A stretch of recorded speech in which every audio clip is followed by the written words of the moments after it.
हाँ जी, good evening students. कल test कैसा रहा? कर लिया सबने अटेम्प्ट? हाँ जी।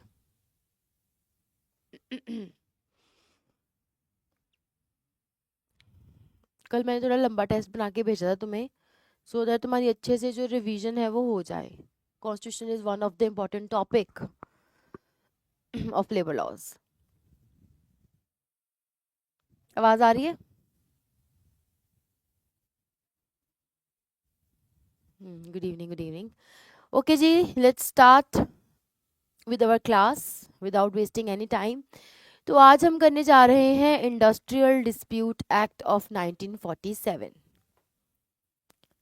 आई होप टेस्ट में कोई दिक्कत ना आई हो। एक बार ये मुझे बता दो, क्योंकि अभी टेस्ट है भी नहीं मेरे पास कि दिक्कत आपकी सॉल्व कर पाऊँ मैं।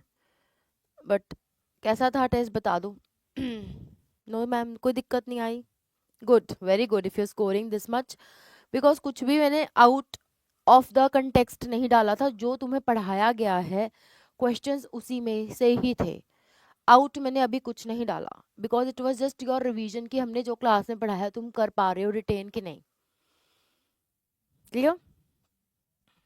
अनमोल के 21 आए, एकता 24। Still you people scoring, you should score 30 out of 30, because it was all from the your book, this chapter only, no notes only. Nothing was out. बस समझने की क्षमता रखो। उसको क्वेश्चन कैसे घुमा के आता है, इतना मैं समझती हूँ। क्वेश्चन तो हार्ड थे, सिंपल सीधे कुछ नहीं डाला था मैंने। क्वेश्चंस तुम्हारे लिए हार्ड ही डाले थे, कि अगर हम टफ क्वेश्चंस की प्रैक्टिस करेंगे तभी तुम पेपर में वो तुम्हें इजी लगेंगे। फिर तभी हमने इजी इजी क्वेश्चंस मैंने डाल दिए तुम्हें खुश करने के लिए। तुम्हारे 30 में से 30 आ गए, तुम्हें लगेगा भाई बहुत अच्छी तैयारी हो रही है पेपर में। तुम्हें हैवी क्वेश्चंस देखे फिर आप मुझे गालियां निकालोगे, है ना? तो सीधी सी बात है भाई, मेरा यही तरीका है। क्वेश्चन सिलेबस में से ही थे, बट क्वेश्चन डालने का तरीका मेरा टफ रहेगा। यही पैटर्न फॉलो होगा। आपको पता ही है, फर्स्ट चैप्टर में भी यही हुआ था, सेकंड में भी यही हुआ था, थर्ड में भी यही हुआ था। ये सिर्फ तुम्हें तैयार कर रहे हैं हम, ताकि जब पेपर होगा इससे आसानी क्वेश्चंस मिलेंगे तुम्हें, और तुम्हारे वो क्वेश्चंस टिप्स पे होंगे। केसेस में क्यों गलत हो? केसेस तो इतने इजी इजी हैं। क्लास में बार कितनी बार रिपीट करे केसेस। चलो कोई बात नहीं, मैं तुम्हें कुछ डांट नहीं रही हूँ। टेस्ट एक तुम्हें अपने आप को इवेल्युएट करने का तरीका होता है कि भाई तुम कहाँ पे लैग कर रहे हो। समझ गए? अच्छा Anmol, you are a girl. तुम्हें लड़का समझ रही थी, because my husband name is Anmol, the thing is, test का क्या होता है कि भाई तुम अपने आप को बहुत ही बढ़िया तरीके से एवेल्युएट कर पाते हो कि भाई मैं यहाँ से इस टॉपिक में से इस चैप्टर के इस टॉपिक में मेरी रिटेनिंग या मेरा कंसेप्ट थोड़ा क्लियर नहीं है, मेरे को इस पे वर्क करना है। हाँ, क्लास के बाद दे देना जब तुम्हारी रिवीजन होगी, बच्चे अच्छे से देना। देखो तभी कल का एक डे ऑफ हमने सब डिस्कस करके ही कहा था, और मैंने पॉजिटिवली मैसेज भेजा था संदीप सर को। मैसेज आपको मिल गया होगा ग्रुप पे, क्योंकि मैं ग्रुप पे नहीं हूँ, टेलीग्राम पे। तो मैंने फ्रेम करा था, मैं ऐसे बोला था कि आप, मैं चाहती हूँ कि तुम पॉजिटिवली उस टेस्ट को करो, तुम्हारे लिए ही था। हम्म, क्लियर? जितना तुम्हें अभी टेस्ट टफ मिलेगा उतना ही तुम्हारे पेपर के लिए आसान रहेगा। सो हम आपकी तैयारी करवा रहे हैं, इससे टफ कुछ नहीं आएगा, ट्रस्ट मी। हाँ जी। आज करेंगे हम industrial dispute act. Finally your law has been started. पहले क्लासेस में हमने हिस्ट्री करी, हिस्टोरिकल बैकग्राउंड करा आपके labour laws and industrial relations का। क्लियर? उसके बाद हमने ये देखा कि अप्रोच, यानी कि जो वेरियस थिंकर्स हैं उनका पर्सपेक्टिव क्या है, उनकी सोच क्या है, कैसा लॉ बनाना चाहिए, है ना? फिर हमने कॉन्स्टिट्यूशन पढ़ा। क्या पढ़ा? कॉन्स्टिट्यूशन। हमें फिर ये बात समझ आई कि हिस्ट्री में जो जो हुआ था कॉन्स्टिट्यूशन ने, मतलब वो आप ये कह लो आज के टाइम पे वो कॉन्स्टिट्यूशन इस चीज़ का एविडेंस है, गवाह है कि वाकई में इनके साथ हिस्टोरिकल एविडेंसेस ऐसे रहे हैं कि जिसके चलते आज के टाइम पे आपके लेबर लॉज जो हैं, मतलब कॉन्स्टिट्यूशन ने ऐसा सेट ऑफ रूल्स बनाया है जो आपके लेबर लॉज के इर्द गिर्द घूमता है।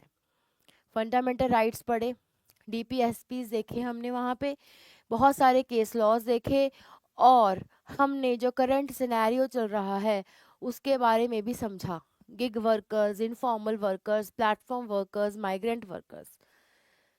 तो हमें एट द एंड यही समझ आया कि जो मर्जी कर लो, फंडामेंटल राइट्स तो तुम्हारे हक है, वो तुमसे कोई छीन नहीं सकता। और डीपीएसपी स्टेट की ड्यूटी बनती है, स्टेट उसके लिए कुछ ना कुछ कदम जो है उठाती जाए। क्लियर? तो ऐसे करते करते 3 चैप्टर हमारे हो गए। स्टोरी बन रही है ना अब हम चलते हैं आपके पहले एक्ट पे, जो है industrial dispute act. Clear? Industrial dispute act एक है आपका, एक आपका स्टैंडिंग ऑर्डर्स एक्ट रहता है, एक रहता है ट्रेड यूनियन एक्ट। ये 3 एक्ट्स ने मिलके न्यू एक्ट आपका बनाया है 2020। क्लियर? तो सबसे पहले हम करेंगे आपका इंडस्ट्रियल डिस्प्यूट एक्ट, फिर हम चलेंगे ट्रेड यूनियन पे, फिर हम करेंगे स्टैंडिंग ऑर्डर। क्लियर? और इसके बाद इंडस्ट्रियल कोड का देखेंगे कि इसमें न्यू क्या चीज़ें आई हैं। ये क्लास का प्लान रहेगा।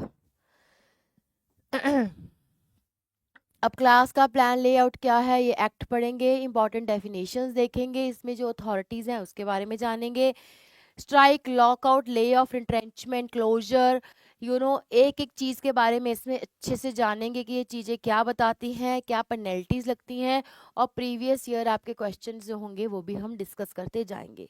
क्लियर? बहुत ही इंपॉर्टेंट आपका ये एक्ट है, ये कह लीजिए ये one of the easiest act है। सारे एक्ट बहुत ईजी हैं, बस तुम्हें इसको समझना, इसको डिकोड करना आना चाहिए। क्लियर? अब वर्ड है इंडस्ट्रियल डिस्प्यूट एक्ट, पहले वर्ड से समझो।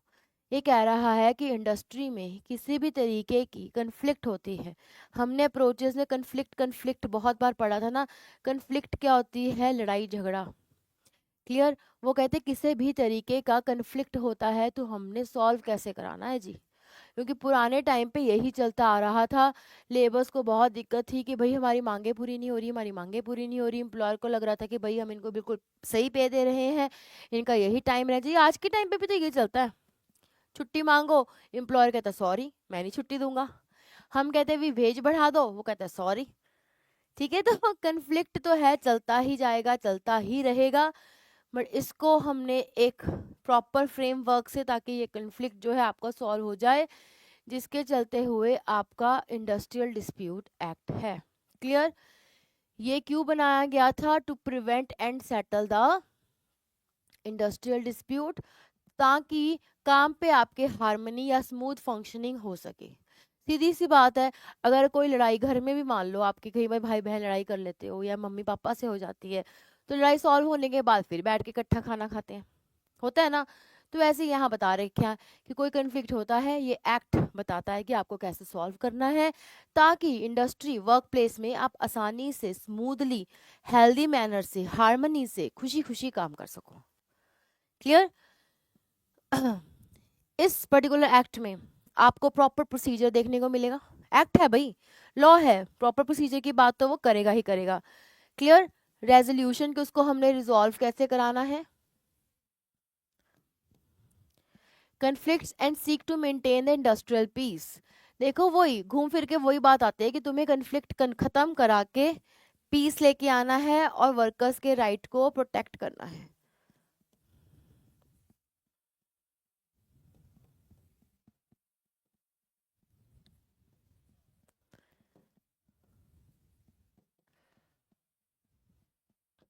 क्लियर? सो ये एक्ट बहुत वाइड है, ऑलमोस्ट सारी इंडस्ट्रीज जो इंडिया की हैं उस पर ये लगता है। हाँ, बस एक ही इसकी एक्सेप्शन है, कई बार उस पर क्वेश्चन आ जाता है, ये नोट कर लीजिए। आर्म्ड फोर्सेस इसकी एक्सेप्शन है, बाकी इंडस्ट्री की डेफिनेशन आएगी उसमें मैं आपको अच्छे से अभी नोट करवा दूंगी। ऑब्जेक्टिव्स देख लो एक बारी। आपको कोई भी चीज़ समझने के लिए कुछ इसके कंसेप्ट जानने जरूरी होते हैं, यहाँ से ऐसा जब भी क्वेश्चन कोई नहीं बनता, बस अभी के लिए तुम जस्ट कंसेप्ट क्लैरिटी करते जाओ। मेन क्या है? Promotion of industrial peace and productivity इस एक्ट का यही है कि भाई कन्फ्लिक्ट सुलझाएंगे, पीस लेके आएंगे, पीस होगा तभी जो है आपस में वर्कर काम करके सामान बनाएंगे, तभी तो प्रोडक्टिविटी होगी, तभी तो इकोनॉमी हमारी बूस्ट होगी इंडस्ट्रीज की। ये पॉइंट समझ आया? इक्विटेबल रेजोल्यूशन ऑफ डिस्प्यूट्स, सी यहाँ वर्ड है इक्विटेबल। अब आपको इक्विटी का मतलब तो पता ही है, हमने कॉन्स्टिट्यूशन की क्लास में बताया था। तो कहते हैं यहाँ पे नेचुरल जस्टिस का प्रिंसिपल लगा के जो रिजॉल्व करवाना है वो ऐसे ही करवाना है कन्फ्लिक्ट, ताकि एक फेयर मैनर से जो है एक एम्प्लॉयर और एम्प्लॉय की जो दिक्कत है वो सॉल्व हो सके। क्लियर? अगला है promotion of social justice. Why social justice? Because कोई भी दिक्कत होती है उनके राइट हमने प्रोटेक्ट करने हैं, उनको किसी भी तरीके के एक्सप्लॉयटेशन से बचाना है और वो अच्छे से डिग्निटी से काम कर सके, उसको सेफ गार्ड करना है।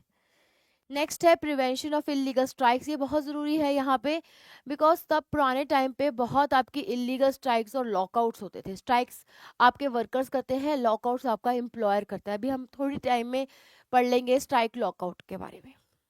स्ट्राइक में वर्कर क्या कहता है कि भाई मैं काम नहीं करूँगा, और लॉकआउट में जो मालिक होता है वही कंपनी बंद कर देता है, कहता है कि आज मैं कंपनी ओपन ही नहीं करूँगा, तुम्हें ना पैसे मिलेंगे ना कुछ, मैं बंद कर रहा हूँ, हमारी तरफ से आज स्ट्राइक है। तो जो मालिक स्ट्राइक करता है उसे हम लॉकआउट कहते हैं, और जो एम्प्लॉय करता है, वर्कर करता है, लेबर करता है, उसे तो हम स्ट्राइक ही कहते हैं। क्लियर?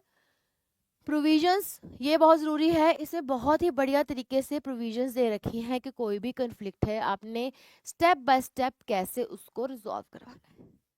क्लियर? ये थे इसके कुछ ऑब्जेक्टिव्स। एप्रोप्रिएट, अब आगे आपके कुछ डेफिनेशंस। डेफिनेशंस प्लीज प्लीज साथ के साथ मार्क करते जाना, बहुत बहुत बहुत इंपॉर्टेंट है। पूरे कितने सारे एक्ट्स आएंगे, ठीक है, इसमें आपको बहुत बार एक एप्रोप्रिएट गवर्नमेंट की डेफिनेशन मतलब वर्ड देखने को मिलेगा। इस वर्ड का मतलब होगा कि कोई भी वहां पे जो सरकार लगेगी, अगर उस पर्टिकुलर लिस्ट पे सेंटर लग रही है तो सेंटर उस पे लॉ बनाएगी, स्टेट लग रही है तो स्टेट बनाएगी, तो वो करके वर्ड है एप्रोप्रिएट। क्लियर? तो जहां पे भी एप्रोप्रिएट गवर्नमेंट आता है आप समझ जाओ कि उस मसले पे अगर सेंट्रल या मान लो वो इंडस्ट्री का सेंटर पे हक है तो सेंटर उस पे कानून बना देगी, अगर स्टेट में है तो स्टेट का उस पे हक है तो स्टेट उस पे कानून बना देगी। आपके लिए वर्ड तभी यूज किया हुआ है एप्रोप्रिएट। क्लियर? अगला है अवार्ड वर्ड। अच्छा, एप्रोप्रिएट का सेक्शन देख लो, कोई बार सेक्शन बेस्ड क्वेश्चन आ जाता है 2A। 2A याद रखना, मोस्टली सभी एक्ट्स में आपके डेफिनेशन क्लॉज होता है section 2। Clear? Definition section almost सभी एक्ट्स में 2 ही होगा, एक दो को छोड़ के। क्लियर? याद कर लेना इस चीज को। 2A appropriate, 2B is award. Award क्या है? अब जब आपका कोई मसला, ठीक है, मीडिएशन में या आर्बिट्रेशन में या फिर आपके लेबर कोर्ट में, इंडस्ट्रियल ट्रिब्यूनल में, नेशनल इंडस्ट्रियल ट्रिब्यूनल में, आर्बिट्रेशन में जो उसकी जजमेंट आती है केस की, उसे हम डिसीजन नहीं, उसे हम यहाँ पे अवार्ड बोलते हैं। याद कर लो वर्ड। लीगल लैंग्वेज सेक्शन क्या है? 2B।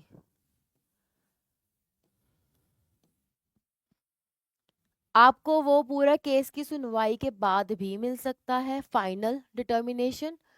बीच बिचाले मान लो केस चल रहा है, ठीक है, for example you are an employ, आपको निकाल दिया गया जॉब से, आपके साथ बहुत ही अनफेयर टर्मिनेशन हुई, आपको कुछ प्रॉपर रीजंस नहीं दिए, कुछ नहीं दिए, और आपको उन्होंने जॉब से निकाल दिया और आपने लेबर कोर्ट में केस फाइल कर दिया। अब आपको पैसे की सख्त ज़रूरत है, अभी केस चल रहा है, आप कोर्ट को बोल सकते हो कि भाई जब आपका जो फैसला होगा वो देखी जाएगी, बट अभी के लिए इंटरिम ऑर्डर पास कर दीजिए, मेरी पिछले इतने महीनों की सैलरी पेंडिंग है, एक सैलरी मेरे को दिलवा दीजिए। और कोर्ट कहता है कि ठीक है, हम आपको 1 महीने की सैलरी दिलवा देते हैं, ठीक है, अगर तुम केस हार गए तो तुम्हें विद इंटरेस्ट वापस करनी पड़ेगी, नहीं तो जो तुम्हारा फाइनल बनेगा अगर तुम जीतते हो तो ये तुम्हें माइनस डिडक्ट करके मिल जाएगी। वो कहता है ठीक है। तो ऐसे जब केस चल रहा हो और बीच बिचाले में इन बिटवीन तुम्हारा कोई ऐसे ऑर्डर निकल जाए, ठीक है, उसे हम बोल देते हैं इंटरिम। और जो यहाँ पे कोर्ट का डिसीजन होता है उसे हम क्या बोल देते हैं, अवॉर्ड। अब आप समझे इंटरिम का मतलब और फाइनल का मतलब। बताओ स्टूडेंट्स, अभी के अभी मेरे को यस नो करके बताओ, इंटरिम और फाइनल। अवॉर्ड बोलते हैं डिसीजन को, फाइनल डिसीजन या इन बिटवीन जो को डिसाइड करता है कोर्ट। कोई जज, आर्बिट्रेशन में आपका आर्बिट्रेटर। क्लियर? अंडर सेक्शन 10 ने यहाँ लिखा भी हुआ है। 10 ए आपका आर्बिट्रेशन का सेक्शन है। बताओ हरिया, बताओ समझ लगा यहाँ तक कि नहीं? अवार्ड समझ लगा कि नहीं लगा? हरियप हरियप टेल मी, तभी मैं आगे जाऊंगी क्योंकि आपके लिए न्यू टर्म्स हैं।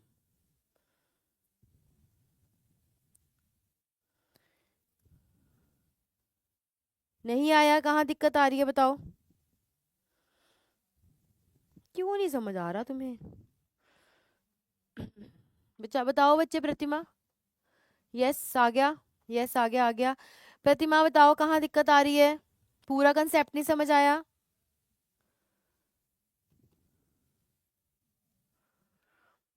बता भी नहीं रही है।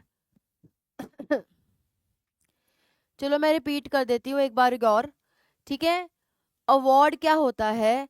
जब भी तुम्हारा डिस्प्यूट है, क्लियर, डिस्प्यूट तुम्हारा लेबर कोर्ट में जाए, नेशनल ट्रिब्यूनल में जाए, या आपका इंडस्ट्रियल ट्रिब्यूनल में जाए, इसे वैसे हम बोलते हैं जब आपका ऐसे प्रॉपर कोर्ट या ट्रिब्यूनल में केस जाता है, इसके लिए भी अभी आपको आगे देखने को मिल जाएगा, ये वर्ड होता है एडजुडिकेशन।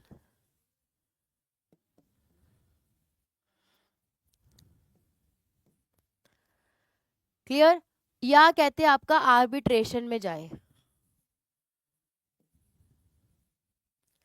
तो जो भी कन्फ्लिक्ट का फाइनल डिसीजन रहता है, जो भी इस कन्फ्लिक्ट में, जो भी इंडस्ट्रियल कन्फ्लिक्ट में फाइनल डिसीजन रहेगा या इन बिटवीन ये कुछ डिसाइड करेंगे, उसे हम बोलते हैं अवार्ड। ये फ्रेज जो है या ये वर्ड है वो यूज किया गया है जजमेंट के लिए, अवार्ड। क्यों अवार्ड दिया बोला गया है? क्योंकि बेसिकली हम इसको चैलेंज नहीं कर सकते। क्लियर? आपको मानना ही पड़ता है, तो करके इसका नाम ही दिया गया है अवार्ड, कि बाय हुक और बाय क्रुक तुम्हें ये मानना ही पड़ेगा। Clear students? अवार्ड अब तुम्हें समझ लग गया? तो जो तुम्हें पनिशमेंट है इसका नाम है अवार्ड। पनिशमेंट या कह लो जी, आज जो भी तुम्हारा कन्फ्लिक्ट का सोल्यूशन है, क्लियर, उसे हम यहाँ पे इंडस्ट्रियल रिलेशंस में बोलते हैं award. Specially in your education which is your court case, labour court, industrial tribunal, national tribunal, और arbitration which is given under section 10A। Clear? और इसका सेक्शन है 2B, याद रखना। 2A appropriate government, 2B is for the award. Now next is 2CC closure। जब आपकी industry पूरे तरीके से क्लोज हो जाती है, बंद हो जाती है, उसे हम बोलते हैं closure, permanent closing down of the in place of employment और पार्ट। उसका कुछ हिस्सा, उसकी कुछ जो भी है, परमानेंट क्लोजिंग हो जाना बोलते हैं क्लोजर। और लॉकआउट रहती है temporary closing. Okay, closure means permanently closed. Now next is 2EE, controlled industry, means any industry जिसका कंट्रोल यूनियन के हाथ में हो, has been declared by any central act to be expedient in the public interest. यानी कि controlled industry वो industry रहती है जिसका सबसे पहले सारा कंट्रोल जो है यूनियन गवर्नमेंट के द्वारा रहता है, और सेंट्रल गवर्नमेंट ने उसको पब्लिक इंटरेस्ट के लिए बनाया हुआ है। यानी कि पब्लिक सेक्टर कंपनी जो होती है आपकी, उसे हम बोलते हैं कंट्रोल्ड इंडस्ट्री। क्लियर? इसका सेक्शन है 2EE। कई बार ना आपको मैच द फॉलोइंग में सेक्शंस आ जाते हैं डेफिनेशंस के, इस करके इंपॉर्टेंट है। नेक्स्ट है जी very very very important definition, that is of employer. क्या है जी एम्प्लॉयर? एक बार ये पूरा ही खोल लेते हैं। ओके, हाँ जी। सबसे पहले एम्प्लॉयर आपका 2G में दे रखा है, याद रखना 2G। अब एम्प्लॉयर कहते कौन है? जो किसी relation to an industry carried on by or under the authority of any department of the central or state government। यानी कि कोई भी एम्प्लॉयर वो होगा जो एक इंडस्ट्री चला रहा है या उसको अथॉरिटी दी गई है सेंट्रल गवर्नमेंट और स्टेट गवर्नमेंट द्वारा किसी डिपार्टमेंट का हेड बना के। Clear? The authority prescribed in this behalf where no authority is prescribed the head of the department. कहते जहां पे मान लो तुम्हें अथॉरिटी सीधी सीधी दे रखी है कि यू आर द एम्प्लॉयर, तो वहां तो तुम एम्प्लॉयर रहोगे ही, सेंट्रल गवर्नमेंट ने या स्टेट गवर्नमेंट ने तुम्हें बोला है। पर मान लीजिए जहां पे सीधा सीधा नहीं लिखा गया, तो वहां पे जो एचओडी रहता है वो होता है आपका एम्प्लॉयर। दोबारा समझो, कहते एम्प्लॉयर कौन है? कोई भी इंडस्ट्री, ठीक है, और अंडर द अथॉरिटी, कोई भी इंडस्ट्री या कोई भी ऐसी इंडस्ट्री जो आपकी सेंट्रल गवर्नमेंट या स्टेट गवर्नमेंट के अंडर है, वो जब तुम्हें अथॉरिटी दे देते हैं कि आप ही मालिक हो, आप ही इसको देखोगे, आप एम्प्लॉयर हो। क्लियर? अगर डायरेक्टली लिखा है तो ठीक है, जहां डायरेक्टली कोई अथॉरिटी नहीं दे रखी, तो जो उस डिपार्टमेंट का एचओडी रहेगा वो होगा वहां का एम्प्लॉयर। क्वेश्चन सीधा सीधा एमसीक्यू आता है, सीधा सीधा, वेरी इंपॉर्टेंट स्लाइड। अभी बता रही हूँ, कंसेप्ट नहीं क्लियर हुआ दोबारा समझ लेना। आपको कुछ नहीं समझना, ये समझ लो कि जहां पे स्टेट या सेंट्रल गवर्नमेंट तुम्हें अथॉरिटी दे दे, लिख के बता दे कि भाई तुम एम्प्लॉयर हो, तुम एम्प्लॉयर होगे। जहां पे कहीं पे भी no such authority is prescribed, comma आया है, समझो लीगल लैंग्वेज है, नो अथॉरिटी इज प्रिस्क्राइब्ड, वहां पे HOD head of the department ही एम्प्लॉयर होगा। ये पॉइंट समझ आया? 3 बार समझा दिया, आई होप लग गया होगा अब तो तुम्हें। क्लियर? अगली बार आओ, in relation to any industry on or on the behalf of local authority। जहां पे आपको पता है ना आपके 3 टायर सिस्टम है, local government, state, centre. Centre और स्टेट में क्या बोला है कि सीधा सीधा अथॉरिटी बताएंगे तो एम्प्लॉयर है, सीधी सीधी नहीं बता रखी तो एचओडी जो होगा वो ही एम्प्लॉयर होगा। अब लोकल अथॉरिटी में कहते जहां नहीं बताया हुआ, तो वहां पे जो सीईओ होगा, चीफ एग्जीक्यूटिव ऑफिसर, उसको ये अथॉरिटी दी जाएगी कि वो वहां का एम्प्लॉयर है। Clear? In relation to an industry carried on by, ठीक है, कहते इन रिलेशन मतलब वो इंडस्ट्री जो कौन कैरी कर रहा है, लोकल अथॉरिटी या लोकल अथॉरिटी के बिहाफ पे। सारे वर्ड समझना कि बस सारे सारे वर्ड आते हैं और तुम्हें समझ नहीं आता, खुद लोकल अथॉरिटी या लोकल अथॉरिटी के बिहाफ पे। यहां पे भी ऐसे ही था, इंडस्ट्री कैरिड ऑन बाय या फिर सेंट्रल गवर्नमेंट के अंडर आ रहा है, स्टेट गवर्नमेंट के अंडर आ रहा है, यहां पे वर्ड यूज करा है बिहाफ। क्लियर? तो वहां पे कौन आपका एम्प्लॉयर होगा? सीईओ। अब दोनों पॉइंट्स में डिफरेंस समझे। जब यहाँ पे सीधा सीधा डायरेक्ट बताया है तो ठीक है, नहीं बताया तो एचओडी जो होगा वो एम्प्लॉयर होगा। जब प्रिस्क्राइब करा है तो ठीक है, मान लो जहाँ पे प्रिस्क्राइब, जिसको प्रिस्क्रिप्शन दे रखी है कि भाई ये यहाँ का एम्प्लॉयर होगा तो वही होगा। मान लो कुछ नहीं लिखा हुआ उन्होंने उस इंडस्ट्री में, तो जो उस इंडस्ट्री का, जो उसके डिपार्टमेंट का जो एचओडी रहेगा डिपार्टमेंट वाइज, वो एम्प्लॉयर होगा। क्लियर? यहाँ पे जब लोकल अथॉरिटी में क्या होगा आपका, chief executive officer CEO will be the employer. Yes students, समझ लगा कि नहीं लगा? यहाँ पे बहुत टेक्निकल है बट सीधी डेफिनेशन है, अगर तुम उसको ध्यान से समझो तो। समझ लगी तो ही आगे चलूंगी।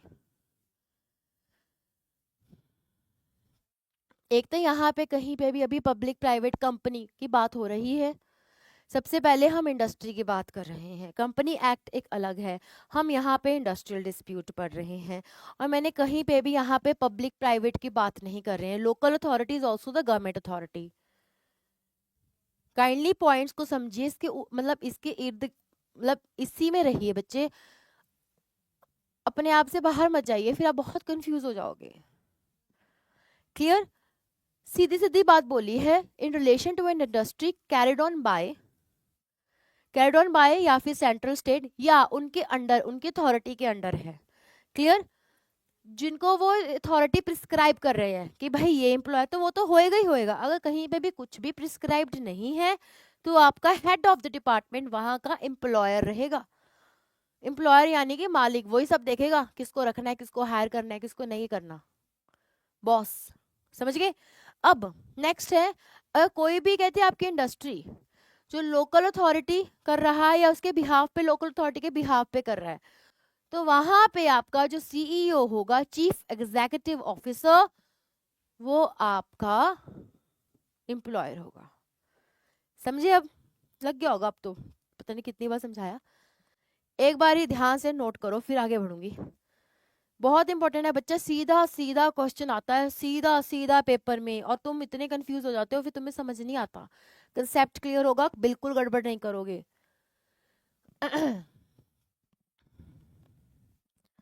और सीधी ये जो डेफिनेशन आपके एक्ट में है वही है, क्योंकि अभी तुम्हें सीधी डेफिनेशन ही दिखाई जाएंगी ताकि तुम भी लॉ को डिकोड करना सीखो।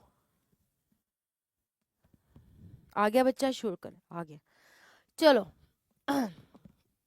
Industry again very heavy definition, ध्यान से करना है। क्लियर? सबसे पहले ये 2J में दे रखी है, आई के बाद क्या आता है, J, ऐसे करके इसको याद कर लीजिएगा। कई बार सीधा सीधा 2J मैच द फॉलोइंग ऐसे आ जाता है। आज तो मुझे लगता है आपको डेफिनेशन ही अच्छे से रिवाइज करवाऊंगी, इससे ज्यादा ऊपर अभी आज कुछ नहीं करवाऊंगी मैं। इंडस्ट्री क्या है? कहते हैं आपकी कोई भी बिजनेस, ट्रेड, अंडरटेकिंग, वर्ड्स हैं नोट कर लीजिए, मैन्युफैक्चरर और calling of employers, and includes any calling, service, employment, handicraft, industrial occupation और वोकेशन ऑफ वर्कमैन। तो यहाँ पे वर्ड सारे ये दे रखे हैं। कहते किसी को बुला के काम करवा रहे हैं, कोई सर्विस है, किसी भी तरीके की एम्प्लॉयमेंट है, कोई हैंडीक्राफ्ट का काम है। क्लियर? या फिर कोई वोकेशन, कोई स्किल बता रहे हैं, स्किल समझा रहे हैं। क्लियर? इसमें आपकी कोई भी किसी भी तरह का बिजनेस हो रहा है, ट्रेड हो रहा है, कोई अंडरटेकिंग है, कोई मैन्युफैक्चरिंग की है, ये सब कहते आपकी इंडस्ट्री की डेफिनेशन में आते हैं। अब हुआ क्या, आपको लगता है कहीं ना कहीं इंडस्ट्री की डेफिनेशन इनकम्प्लीट है? वही चीज हुई 1982 में। क्या हुआ, डेफिनेशन को दोबारा इम्प्रोवाइज करा गया। कौन से ईयर में करा गया? ईयर नोट कर लीजिए, 1982। नेक्स्ट एमसीक्यू आपका, यहां से क्वेश्चन नहीं आएगा, क्वेश्चन यहां से आएगा। अब ये पहले की डेफिनेशन है जो 1947 में दी गई थी, कि तभी ये सब आपका यही काम चलता था, हैंडीक्राफ्ट एंड ऑल दैट। अब 1982 में डेफिनेशन को चेंज करा गया। अब देखो क्या लिख के आया है, ध्यान से पढ़ना। कहते कोई भी सिस्टमैटिक एक्टिविटी, वर्ड चेंज कर दिया, यहाँ पे वर्ड डाल दिया, जो जो बोल्ड है वो तुम ध्यान से देखना। कैसे कहते किसी भी तरीके की सिस्टमैटिक एक्टिविटी जहां पे कॉपरेशन तुम्हें दिख रहा हो,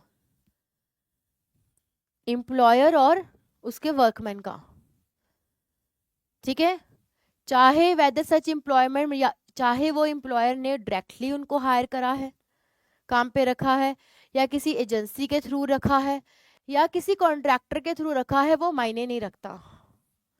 किसी भी तरीके से कोऑर्डिनेशन है, एम्प्लॉयर ने खुद रखा है, एजेंसी से रखवाया है, किसी कॉन्ट्रैक्टर के थ्रू रखा है।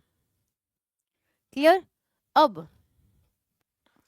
यहां तक पहले समझो, सिस्टमैटिक एक्टिविटी है, उसके बाद कॉपरेशन है जी एम्प्लॉयर और उसके वर्कमैन में, क्या किसी भी तरीके से हायर करे गए हैं।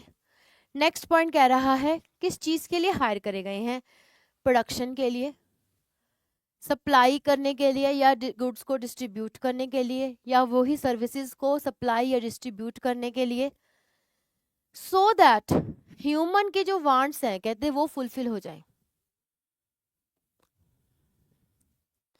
कहते हैं यहाँ पे वांट्स और विशेष को स्पिरिचुअल नहीं, हम कहते हैं भगवान हमारा ये कर दे वो कर दे, वहाँ कहते हैं स्पेशली लिखा है डेफिनेशन में कि आपकी वांट्स और विश जो है स्पिरिचुअल नहीं है, ठीक है। नॉट बीइंग, यहाँ पे वर्ड है नॉट बीइंग विशेस और merely spiritual religious in nature, wants and needs is your economics वाला डिमांड एंड वो वाला, ठीक है। यहाँ तक डेफिनेशन समझ आई। अब देखो जुडिशरी का क्या काम रहेगा। पहले तुम ये बताओ, तुम्हें स्टेप बाय स्टेप इसका प्रोसीजर समझ लगा? सबसे पहले मेरे साथ रिपीट करो, सिस्टमैटिक एक्टिविटी। दूसरा, कॉपरेशन होना चाहिए एम्प्लॉयर और एम्प्लॉय के बीच में। तीसरा, कोई भी उनको हायर करे, कॉन्ट्रैक्टर करे, चाहे एम्प्लॉयर खुद उसको हायर करे या कोई एजेंसी के थ्रू हायर हो, एजेंसी यानी कोई टेस्ट वगैरह हुआ हो रिक्रूटमेंट का। क्लियर? चौथा, वो किस चीज़ के लिए काम कर रहे हो वहाँ पे? प्रोडक्शन के लिए। कोई सप्लाई हो रही है, कोई गुड्स डिस्ट्रीब्यूट हो रहे हैं या सर्विस हो रही है, किस चीज़ के लिए? ह्यूमन नीड्स के लिए। सीधी सी बात है। वांट्स और विशेस की जगह आप ये भी लिख सकते हो कि मतलब समझने के लिए समझ लो कि ह्यूमन नीड्स के लिए जो काम हो रहा है वहाँ पे सप्लाई हो रही है सामान की, जो भी है। क्लियर? यहाँ तक आपको डेफिनेशन समझ लगी? फिर हम आगे चलेंगे, थोड़ी सी डिटेल में है। यहाँ से और यहाँ में देखो कितना फर्क है। अब इन्होंने क्या करा, यहाँ पे डेफिनेशन की अप्रोच बहुत नैरो थी, क्योंकि मेंशन कर दिया कोई बिजनेस है जी, ट्रेड है, और कोई वर्डिंग लिखा तो हम बस उसी दायरे में देखेंगे। अब यहाँ पे इन्होंने सिस्टमैटिक एक्टिविटी लिख दिया, वहीं के वहीं इंडस्ट्री की डेफिनेशन क्या हो गई आपकी, वाइड हो गई।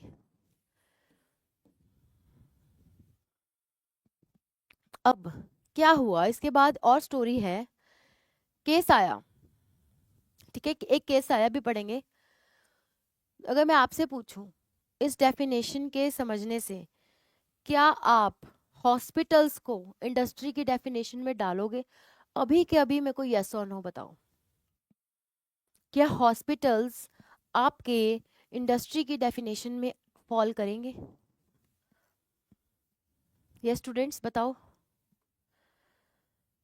अवनीश करा यस, और बाकी?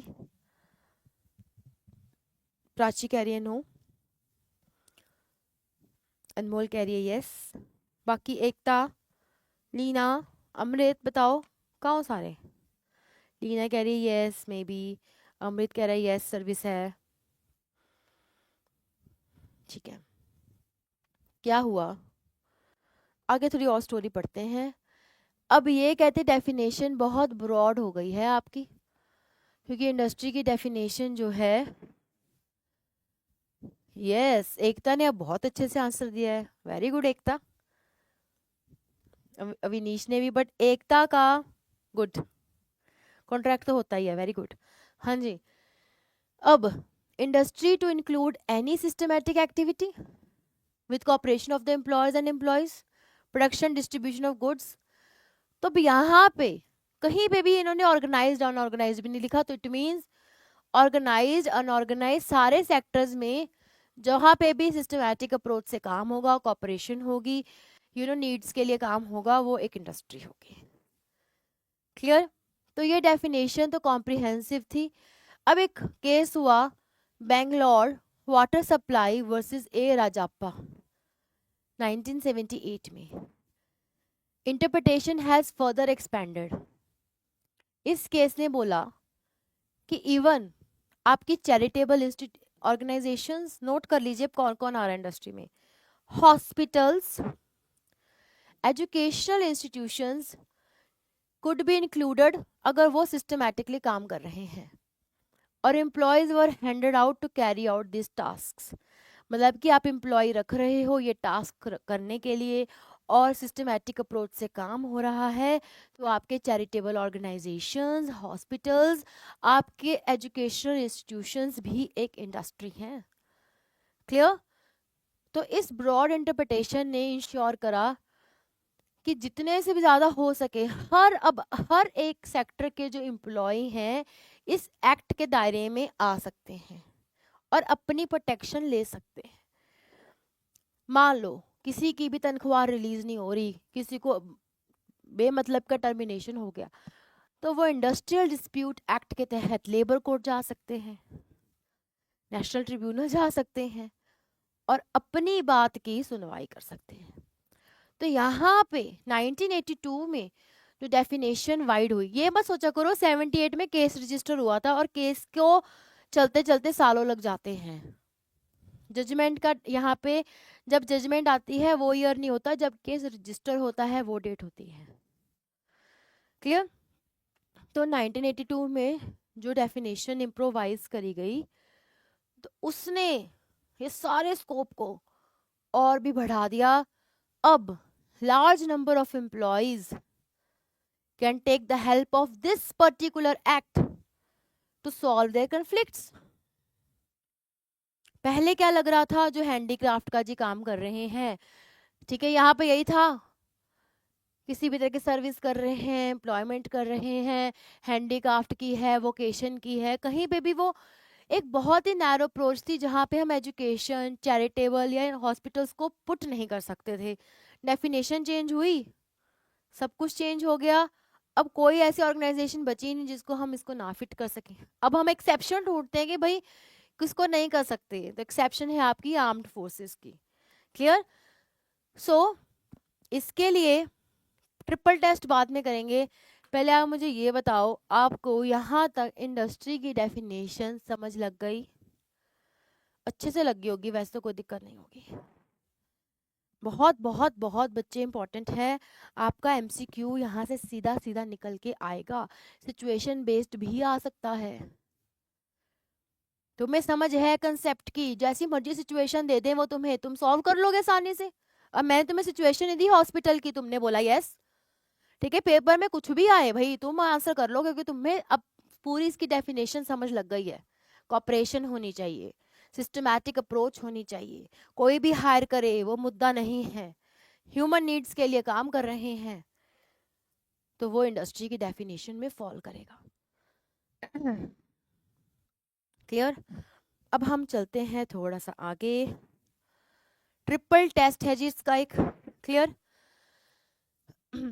सुप्रीम कोर्ट ने एक ट्रिपल टेस्ट रखा कि हम जी कहते हैं क्राइटेरिया करेंगे, कभी भी आपको कंफ्यूजन हो रही हो कि ये जो चीज़ है एस्टैब्लिशमेंट है इंडस्ट्री की डेफिनेशन में आती है कि नहीं, हमने उसको पुट कैसे करना है, तो हम ये ट्रिपल टेस्ट उस पर लगाएंगे।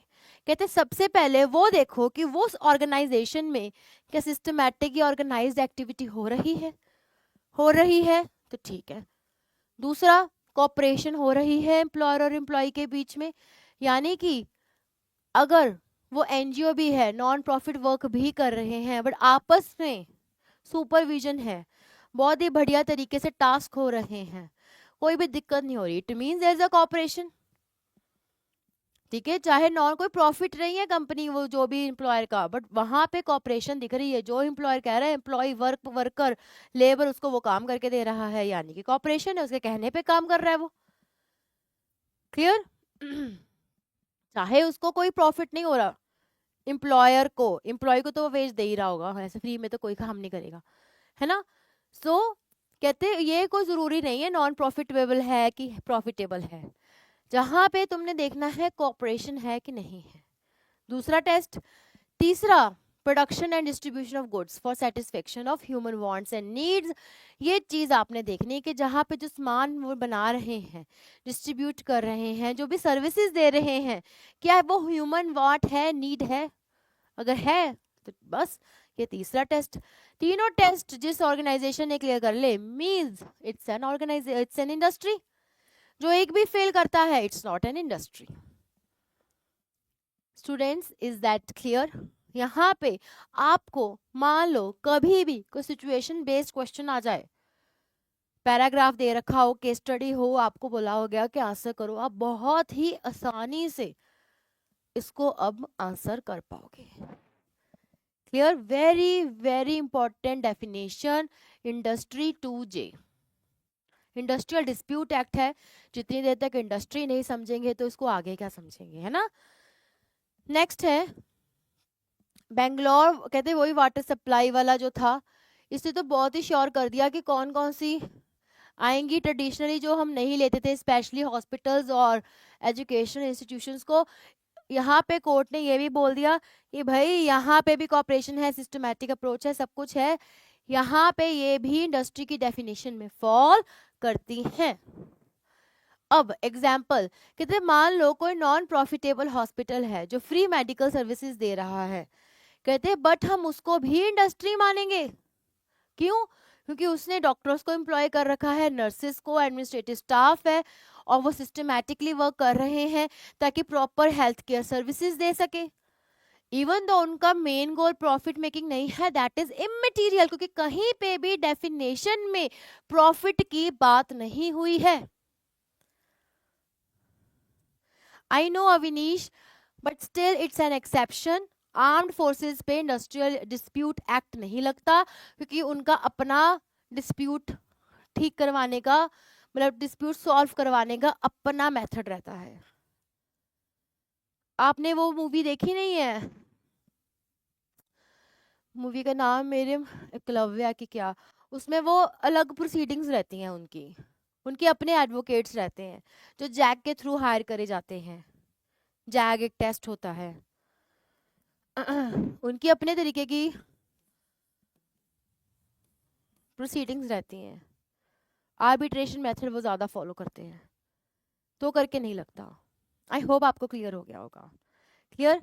आपको यहाँ समझो पहले क्या बात है, कहीं पे भी आपकी डेफिनेशन में प्रॉफिट मेकिंग की बात नहीं हुई थी, तो इस पे कंफ्यूज मत होना। प्रॉफिट है नहीं है, दैट इज इमटेरियल। क्लियर? आपको बस वो 3 ट्रिपल टेस्ट लगा के देखना है, अगर कोई एस्टैब्लिशमेंट उसमें फॉल करती है तो yes it is an industry. Clear? ऐसे आपको ना, जैसे मैंने एग्जाम्पल दिया है, ऐसे आपको कई बार क्वेश्चन आ जाता है, और जैसे कैन यू शो दैट, इसमें लिखा होगा जैसे ए नॉन प्रॉफिट है ना, तो बोल दी यहाँ पे लिख देंगे there is an hospital name XYZ, तो बताओ अब XYZ will fall under the definition of industry under the section 2J। आपने डेफिनेशन अच्छे से पढ़ी है, आपको कंफ्यूज करने के लिए वो लिख भी देंगे, पर कोई प्रॉफिट नहीं हो रहा है, इकोनॉमिकली वो बहुत वो हो रहा है, आप वहां पे घूम जाओगे, आपको लगेगा फिर फायदा है क्या जब वो प्रॉफिट नहीं कर रहे, इंडस्ट्री कैसी हुई वो। पर जो बच्चों ने डेफिनेशन पढ़ी होगी, ट्रिपल टेस्ट फॉर्मूला पता होगा, वो बोलेंगे yes it's an industry, because profit का हमें कोई लेना देना नहीं है। समझ आई बात? अब हम चलते हैं आगे। 2K, 2K है आपका इंडस्ट्रियल डिस्प्यूट।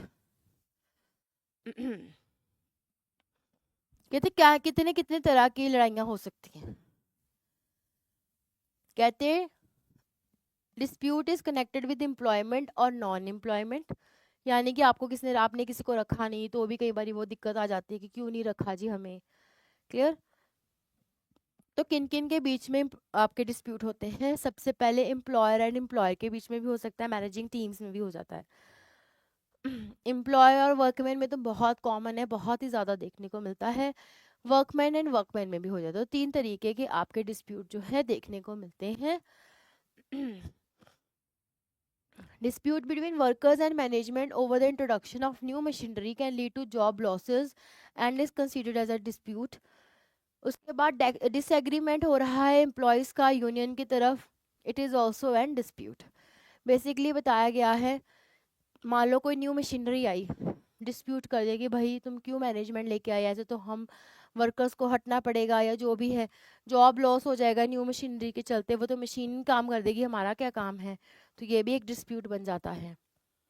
क्लियर? तो ऐसे भी कन्फ्लिक्ट कहते देखने को मिल जाएंगे। दूसरा, कोई डिसएग्रीमेंट हो रहा है, यूनियन ने कोई बात रखी है, एम्प्लॉय उस बात को मानना नहीं चाहता, तो उसके ऊपर भी मतलब आपस में वर्कमैन और वर्कमैन में भी लड़ाई हो सकती है। क्लियर? तो ये स्लाइड इतनी इम्पोर्टेंट नहीं है, जो इम्पोर्टेंट थी मैंने आपको बता दी। Yes, lay off, lay off आया है आपका 2K में। क्लियर? अब ले ऑफ क्या कहता है, कहते कोई भी employer, if an employer fails to give employment to a workman in the following grounds, then it is referred to as a layoff. कौन कौन से ग्राउंड्स हैं जिसपे हम ले ऑफ मानेंगे? सबसे पहले मान लो इंडस्ट्री में क्या हुआ, कोल या पावर की शॉर्टेज हो गई, उनके स्टॉक खत्म हो गए, मशीनरी टूट गई, कोई नेचुरल कैलेमिटी आ गई या कोई और रीज़न की वजह से अब वो इंडस्ट्री काम नहीं कर पा रही है, जिसकी वजह से उनको वर्कर्स को हटाना पड़ेगा, उनको वो एम्प्लॉयमेंट नहीं दे सकते। तो अगर कहते इन पर्टिकुलर केसेस में आपको आपका एम्प्लॉयर एम्प्लॉयमेंट देने से मना कर दे, तो हम ये बोलेंगे कि आपको ले ऑफ करा गया है। क्या करा गया है? निकाला नहीं गया है, ले ऑफ किया गया है। बहुत चलती है आजकल ये टर्म, ठीक है। सबसे पहले इसको मेरे साथ याद कीजिए, shortage of coal and power, दूसरा एक्युमुलेशन ऑफ स्टॉक्स, तीसरा मशीनरी खराब हो गई है, clear, breakdown of machinery, fourth is your natural calamity, clear. First is shortage of coal और पावर, तीसरा दूसरा स्टॉक, तीसरा मशीनरी, फोर्थ है नेचुरल कैलामिटी। इन केसेस में अगर आपको एम्प्लॉयर एम्प्लॉयमेंट देने से फेल हो जाए, वर्ड यहाँ पे भी देखो फेल है, तब बोला जाएगा that you are laid off, clear. Next है लॉकआउट 2L। अब ये क्या कहता है? लॉकआउट मीन्स सीधा सीधा लिखा है टेम्पररी क्लोजिंग। PYQ एक आपका आया था जहाँ पे लॉकआउट क्लोजर भी था, मैच द फॉलोइंग में था। Lockout is always temporary closing, closure is your permanent closing, ठीक है। और वर्क प्लेस कुछ टाइम के लिए काम का सस्पेंड होना, कंडीशन जिसमें एम्प्लॉयर रिफ्यूज कर दे कि अभी हम तुम्हें काम पे नहीं रखेंगे, अभी काम नहीं चलेगा, इसे हम बोलते हैं लॉकआउट। बहुत इंपॉर्टेंट है। लॉकआउट जब हो जाता है ना, एम्प्लॉयर जानबूझ के तब करता है जब ये मान लो कोई दिक्कत आ रही है, कोई कन्फ्लिक्ट है, वो स्ट्राइक करना चाहते हो तो ये पहले लॉकआउट कर ले। इसके लिए प्रोसीजर है, वो हम पढ़ेंगे कैसे करेंगे लॉकआउट, क्लियर। तो ये एम्प्लॉयर अपनी सेफ्टी के लिए कर लेता है कि फिर उन टाइम पे उसको पैसे नहीं देने होते उनको, समझ आई बात, क्योंकि टेम्परेरी क्लोजिंग हुई है। Temporary closing, suspension of work, जहाँ ऐसी कंडीशन जहाँ पे एम्प्लॉयर मना कर दे कि हम आपको काम पे नहीं रखेंगे, क्लियर। अगला वर्ड है रिट्रेंचमेंट। देखो टर्म्स ना आपकी सिस्टमैटिक नहीं चल रही, सिस्टमैटिक विद रेफरेंस टू यहाँ से चल रही हैं, KL ऐसे, वैसे टर्म्स कहीं से ऐसे आ रही हैं, तो आप कंफ्यूज मत हो ना, आप कंसेप्ट को समझते जाइए बस। Retrenchment also very very common term use now अ डेज। इसमें रिट्रेंचमेंट क्या होती है? टर्मिनेशन, किसी भी वर्कमैन की सर्विस में से जो एम्प्लॉयर करता है किसी भी रीज़न के लिए, क्लियर। रिट्रेंचमेंट क्या है? टर्मिनेशन, याद रखना, किसी भी रीज़न से। बस कौन से वो रीजंस पे टर्मिनेशन नहीं, मतलब आपकी कौन से रीजन से टर्मिनेशन जब जॉब की हो जाती है बट वो रिट्रेंचमेंट नहीं होती, वो है जब आप वॉलेंटरी रिटायरमेंट ले लेते हो। दूसरा, आपने एज एक्वायर कर ली है रिटायरमेंट की, अब आपका क्या हो गया है? कॉन्ट्रैक्ट खत्म हो गया है। तीसरा, आप काफ़ी टाइम से बीमार चल रहे थे, आप आ नहीं पाए, जिसकी वजह से आपको टर्मिनेट कर दिया गया, तो it will not be retrenchment. Retrenchment means जब आपको वर्कमैन को काम से निकाला जाए किसी भी और रीज़न से, क्लियर। बट मान लो आपका काम टर्मिनेट हुआ है बट आपने वॉलेंट्री टर्मिनेशन ली है, खुद ब खुद मतलब रिजाइन दे दिया, या फिर आपकी रिटायरमेंट, सॉरी वॉलेंट्री रिटायरमेंट यानी कि आपने खुद ब खुद रिटायरमेंट ले ली है, या फिर आपकी एज आ गई थी रिटायरमेंट वाली 60 कि आपको रिटायर होना ही था। तीसरा, आपका कॉन्ट्रैक्ट खत्म हो गया। चौथा, आप काफी टाइम से बीमार थे, तब ये रिट्रेंचमेंट में काउंट नहीं होता। यहाँ पे ये पॉइंटर्स इंपॉर्टेंट हैं, इस पे MCQ आ जाता है स्टेटमेंट बेस्ड। एक बार इसको ध्यान से देखो फिर ही आगे चलेंगे। चलते ही हैं नहीं तो आगे, क्योंकि मैं चाहती हूँ डेफिनेशंस हम ख़त्म करते हैं आज, एंड में देखते हैं कोई डाउट हुआ तो आपका। अगला है 2P सेटलमेंट। सेटलमेंट क्या होता है?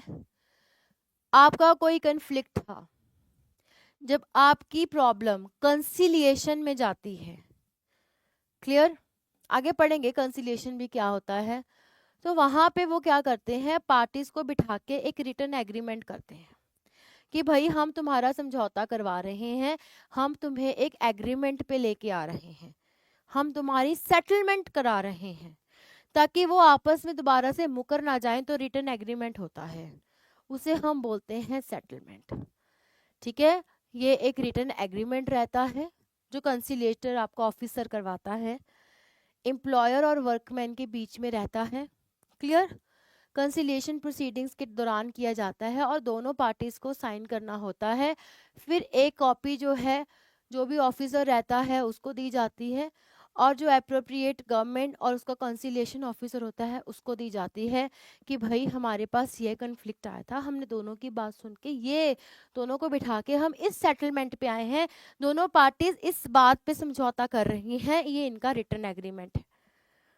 उसमें जो भी बात पे वो समझौता कर रही होती है वो लिखी होती है, और बकायदा उनके साइन होने बहुत ज़रूरी हैं, ये बताने के लिए ये प्रूव होता है कि हाँ जी वो इस सेटलमेंट को मान रहे हैं, ताकि दोबारा कंसिलिएशन ऑफिसर का टाइम वेस्ट ना हो, तो करके रिटर्न एग्रीमेंट बनवाया जाता है कि वो मुकरे ना, बाद में ये ना बोले कि हम नहीं मानते, वो अलग बात है, उसको ना मानने का प्रोसीजर एक अलग से भी है, बट सेटलमेंट का प्रॉपर वे ये है। डोंट वरी, इसको दोबारा हम जब कंसिलिएशन करेंगे फिर से करेंगे। नेक्स्ट है आपकी 2Q स्ट्राइक। स्ट्राइक क्या है? जब आप काम रोक देते हो, बॉडी ऑफ पर्संस जो इंडस्ट्री में काम कर रहे हैं कंबाइन करके, या कंसंट्रेटेड रिफ्यूजल और refusal under a common understanding, मतलब कि इकट्ठे होके या कॉमन अंडरस्टैंडिंग से, जैसे भी उनको सही लगे, जो भी वहाँ पे एम्प्लॉयड होते हैं वो काम करने से आगे मना कर देते हैं, या आगे वो एम्प्लॉयमेंट नहीं मानते, वहाँ पे काम रोक देते हैं, उसे हम बोलते हैं स्ट्राइक। ये तो आपने बहुत बार सुना है वर्ड, आपको पता ही होगा, क्लियर। अब नेक्स्ट है wages. Again very very very important, इसको पूरा ही निकाल लेते हैं। हाँ, वेजेस क्या है? किसी भी तरीके की रिनमरेशन जो मनी के टर्म्स में हो, या फिर जो एम्प्लॉयमेंट में आपके कॉन्ट्रैक्ट में आपको बोल के रखा गया हो कि भाई तुम इतनी तनख्वाह पे रखे जा रहे हो, बोल के या इम्प्लाइड तरीके से, ठीक है, be payable to a workman, मतलब यानी कि एक वर्कमैन को उसके काम के बदले आप जितना पैसा दोगे उसे हम बोलते हैं वेजेस, क्लियर। अब वेजेस में क्या क्या इंक्लूड होता है, वेरी इंपॉर्टेंट, नोट कर लेना, आपका इसके ऊपर भी मल्टीपल स्टेटमेंट क्वेश्चन आ जाता है। एनी अलाउंसेस इंक्लूडिंग डीए, जो टाइम इन बीइंग वो इंटाइटल्ड हो। HA, अगर कोई उसको हाउसिंग अकोमोडेशन मिल रही है, या उसको कोई लाइट वाटर मेडिकल अटेंडेंस, या कोई वो बेसिक एमिनिटी मिल रही है, राइट, या फिर कोई फूड ग्रेन्स की सप्लाई वगैरह, वो भी इसमें इंक्लूडेड होती है वेज में। फिर travelling concession, any commission payable on the promotion of sales, यानी कि कोई आप इनको आपने कोई सेल करी, आपको इतना उन बोला है कि आपको इतना परसेंटेज मिलेगा, वो भी, वो टोटल आपका वेज बनता है, क्लियर। अब इसमें इंक्लूड क्या नहीं होगा, किसी भी तरीके का बोनस, आपने कोई पेंशन फंड में पैसे दिए हैं या कोई प्रोविडेंट फंड में दिए हैं, वो इसमें इंक्लूड नहीं होगा, क्लियर। ग्रेचुटी, जब तुम्हें टर्मिनेट मतलब होती है तुम्हारी सर्विस, जो ग्रेचुटी मिलती है वो भी वेज में नहीं आती। ध्यान से वेज की डेफिनेशन को पहले नोट कर लो, इम्पॉर्टेंट है, हमें जल्दी नहीं है, डेफिनेशन आज नहीं खत्म हुई तो कोई बात नहीं, आपको समझ आना चाहिए।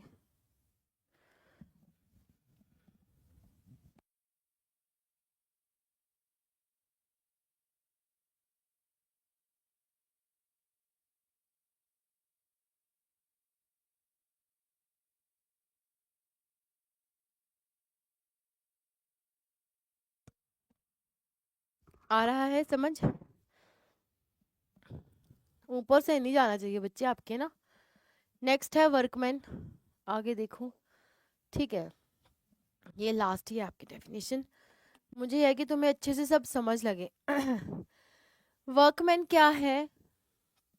कोई भी पर्सन, कोई भी अप्रेंटाइज भी, यानी कोई स्किल सीखने वाला बंदा भी, ठीक है, to do number 1 manual work, हाथ से।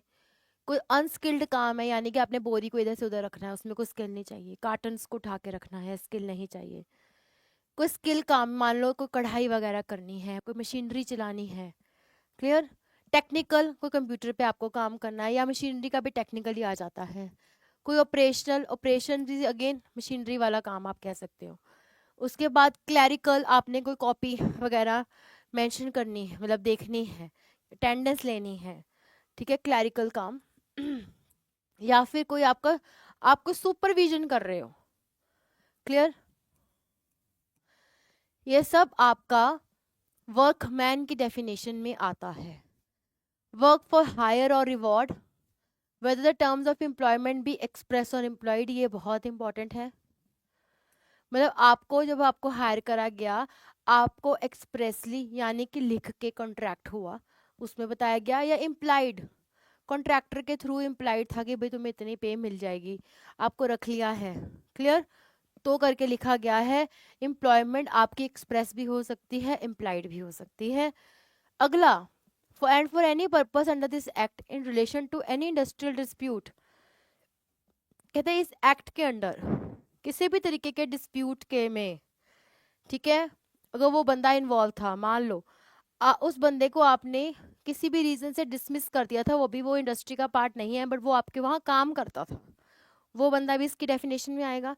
डिस्चार्ज हो गया है, निकाल दिया गया है, या उसको वैसे रिट्रेंच करके निकाल दिया गया है, या फिर कुछ ऐसे कॉन्सिक्वेंसेस हुए कि जिसके आपके मतलब इंडस्ट्री में ऐसा कुछ डिस्प्यूट हुआ जिसके चलते आपको डिसमिसल, डिस्चार्ज, मतलब उस डिस्प्यूट के चलते ही आपको डिसमिसल कर दिया गया, आपको डिस्चार्ज कर दिया गया, आपको रिट्रेंचमेंट दे दी गई, तो भी आप वर्कमैन की डेफिनेशन में आओगे। इंडस्ट्री आपको ये नहीं कहेगी भाई हमने तो निकाल दिया, तूने हम पे केस कैसे डाल दिया, समझ रहे हो। यहाँ पे क्लियरली लिखा है तुम्हें निकाला गया है, पर तुम पहले तो थे ना, क्लियर। आपको यहाँ पे थोड़ी सी चीज को समझना है।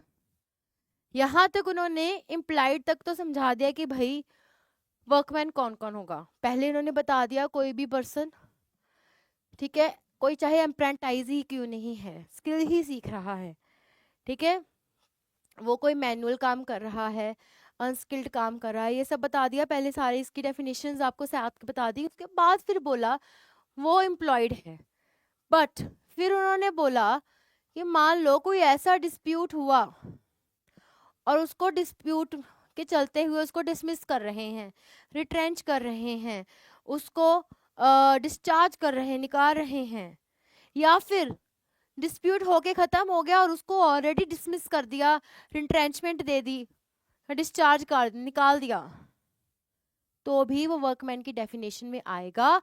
और इस एक्ट के तहत वो अपने कन्फ्लिक्ट को सॉल्व करवा सकता है। स्टूडेंट्स आपको यहाँ तक समझ लगा? उसके बाद कौन कौन से पर्सन इसमें नहीं आएंगे?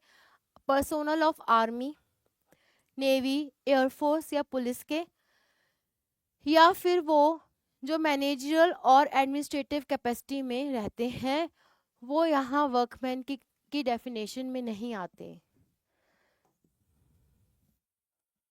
Very important,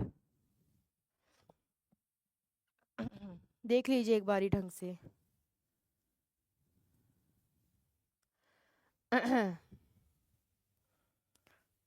2S।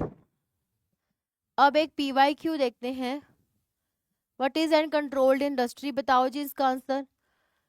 Controlled industry की डेफिनेशन कौन से सेक्शन में थी वो भी लिख के बताओ। Any industry, the control of which by the union has been declared by any central act to be expedient in public interest। कोई ऐसी इंडस्ट्री जिसका कंट्रोल कहते हैं स्टेट के पास to and be declared by any state to be expedient in public interest. Any industry which is by the municipal bodies has been declared by municipal rules to be expedient in public interest. Any industry the control of which by the state has been declared by any central act to be expedient in the public interest.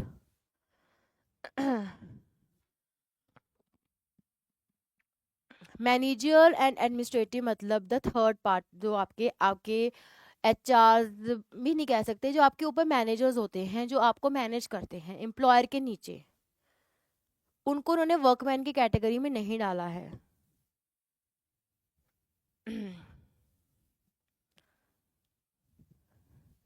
Because आपका कहीं जगह यही head होते हैं, क्योंकि मान लो आपकी कोई बड़ी कंपनी है और वहाँ पे उन्होंने ऑपरेशंस हेड बना के रखा हुआ है, तो फिर वो वर्कमैन की डेफिनेशन में नहीं आता, वो इंडस्ट्री वाले जो हैं उसको एम्प्लॉयर में रख देते हैं.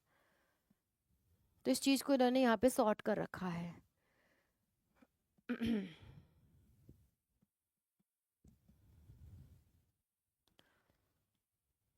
क्या कह रहे हैं? Personnel of army, navy and air force and police services. Mainly word यहाँ पे मेनली है कि जो ज़्यादा तक जो है मैनेजर या एडमिनिस्ट्रेटिव कैपेसिटी में है उसे हम वर्कमैन नहीं ठहराएंगे.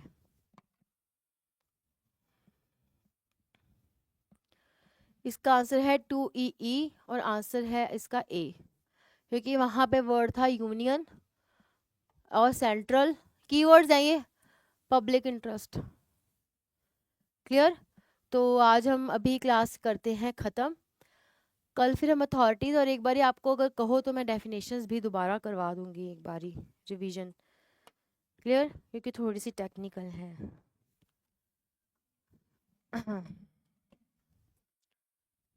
हाँ जी, ठीक है. पता ही नहीं चलता, टाइम फटाफट बीत जाता है. बहुत इंपॉर्टेंट है डेफिनेशंस, ठीक है. कुछ तो ऐसी हैं सीधा सीधा क्वेश्चन में देखने को मिल जाएंगी, क्वेश्चन पेपर में आपको. चलो, क्योंकि ये चैप्टर में कुछ कुछ चीज़ें मेन इंपॉर्टेंट है वो मैं आपको बता दूंगी, वहाँ से सीधा सीधा क्वेश्चन आ जाता है. तो आप वो टॉपिक तो एकदम अच्छे से करके जाना, कुछ मत छोड़ना. जहाँ पे मैं तुम्हें इंपॉर्टेंट लिख रही हूँ, बता रही हूँ, वो तुम्हारी ड्यूटी है, तुमने उसको नोट करना है. नोट्स में बोलूँगी ना, अभी वो सारी पीपीटी भेज देंगे. चलो करती हूँ बात, ठीक है. चलो ओके स्टूडेंट्स, फिर कल मिलते हैं हम. Bye bye. अभी तो सारे चले गए होंगे, मैसेज छोड़ दूंगी कल तक आपके पास, जितना हमने कराया उतना दे देंगे आपको पीपीटी. ओके. हिंदी में टेस्ट नहीं हुआ, मैंने तो इंग्लिश में ही बना के भेजा था, टू बी वेरी ऑनेस्ट. बोल दूंगी उनको.